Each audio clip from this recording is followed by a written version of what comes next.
Amanda Boyd here, your favorite local realtor, and I'm with Maria Gonzalez with Mortgage Masters of Texas. And we are going to talk today a little bit about property taxes and some exemptions that are out there. So, Maria, you got any stories of clients that you can kind of tell that maybe they didn't know about some exemptions? Yes, this happens a lot. There's actually quite a few homeowners who purchase a home and they don't immediately go out and file their tax exemptions, which is allowed now. Before, you used to have to wait to file them. Now, as soon as you buy a property, you can actually go out and file your tax exemption immediately. So I've had one of my buyers called me, and they were relocated from California.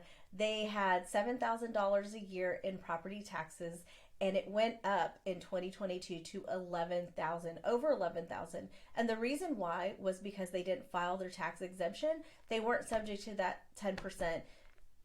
You're not allowed to go up more than 10% within 1 year time. So can you tell me a little bit about that? Yeah, so, with our area, that is something that's becoming more and more of a hot topic.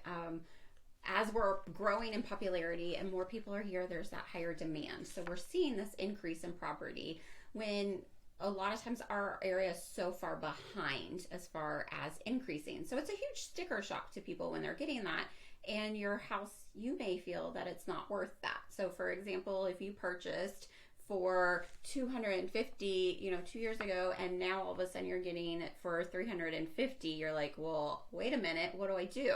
Well, that's where having a trusted realtor comes in place. We can help you protest those. And I always recommend every year clients, we look at what the value of your property is, of what's going on in the market. So that way you're well aware of it. Because, it's great your property is increasing when you're going to sell. But if you're not selling, you want to save as much money as possible. Absolutely. Yeah. So we look at those comps and adjust there, and, making sure that you also have all those exemptions, as Maria said, getting your homestead on there. And then there's lots of other exemptions as well that people may not know about, and you have to apply for them. So there's the 65 and up. Once you turn 65, unfortunately, it doesn't automatically hit. You do have to apply for that. And then our veterans have some great incentives too.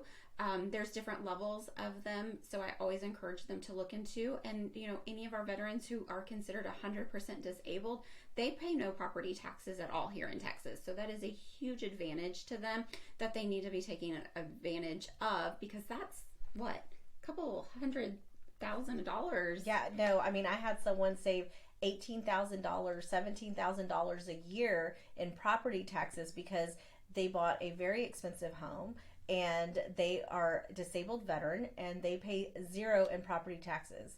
So it's much easier to afford. We really want to make sure we're taking care of our veterans and that we're getting that proper documentation filed. Yeah, so that's just key in making sure that you're working with people in the industry who fully understand all of that stuff, that they can help guide you into that right way to save you as much money as possible on the front end as well too. So, a lot of times when it comes to loans, our clients, we're looking at areas of what the property tax value is there already, so we can kind of figure out the best place and to fit in for your monthly budget. So, well, and then also there may be individuals who are watching this video and they're like, oh my gosh, $7,000 a year in taxes, or $18,000 a year in taxes. And, yes, Texas is a little more expensive compared to other states. I've done financing through all states previously, and I know that Texas is very high. However, the values of our homes are much lower than what you would get in some of the other states. So when you're relocating, keep that in mind as well, is that, property taxes may be higher, but the values of our homes are lower compared to most other states. Right. That is a good point. So it's always great to make sure you're doing all your research, and, our tax rates are different in all different areas too. So, and luckily here in Montgomery County, we are one of the lower ones, plus having those great school districts at that low rate too. So we're always happy to answer any of those questions that you guys have. You can reach out to myself or Maria.